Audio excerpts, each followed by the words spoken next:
Le Christ explique, dans un langage familier, pourquoi il faut toujours regarder sous son lit avant de s'endormir le soir. Qu'est-ce que cela signifie d'habitude dans votre monde? Cela signifie que quand on est jeune, on a parfois peur que quelque fantôme se cache sous son lit, et l'on doit donc regarder pour voir s'il est vraiment là. Quand vous suivez la voie christique, examinez toujours quel est votre état d'esprit avant d'aller vous coucher, pour découvrir quelles sont les craintes que vous hébergez. Une fois que vous avez découvert quelles sont ces craintes, si vous en avez, il faut vous rappeler que, de même que votre imagination d'enfant vous faisait imaginer des fantômes sous votre lit, de même, en tant qu'adulte, vous imaginez des catastrophes qui ne doivent pas nécessairement se produire. Notez, s'il vous plaît, que je dis « ne doivent pas nécessairement se produire » et non « ne peuvent jamais se produire ». Je le dis parce que, quels que puissent être vos problèmes, vous ne les gardez à l'esprit que comme des problèmes, tant que vous ne leur avez pas donné assez de pouvoir mental pour se manifester comme des réalités apparentes dans votre vie. Les problèmes peuvent être des possibilités sérieuses selon la voie que prennent vos affaires à ce moment. Par exemple, vous pouvez aller en direction d'un renvoi de votre travail. Vous pouvez être si à court d'argent que vous ne savez pas comment vous allez vous débrouiller la semaine qui vient. Votre enfant peut rester en arrière à l'école ou faire face à l'expulsion. Quel que soit le problème, il ne devient un vrai problème que lorsqu'il se manifeste comme une réalité dans votre vie.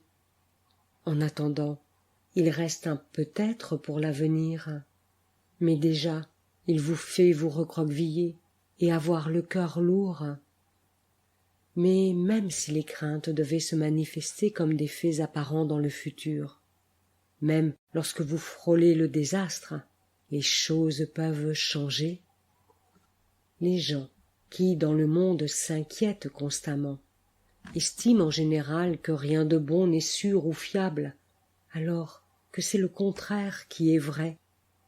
Ô mes chers, très chers humains, si seulement je pouvais élever votre conscience loin au-dessus du monde, vous emmener dans les coulisses de la matière visible, dans la dimension invisible de la créativité spirituelle, où toute chose commence vraiment à venir à la vie, vous pourriez alors voir de vous-même que la source de votre être, votre unique source d'amour spirituel inconditionnel, a tout mis en place pour pourvoir à chacun de vos besoins. Mais vous, parce que vous ne comprenez pas la réalité derrière l'existence, vous créez vos propres manques et limitations, maladies et désastres.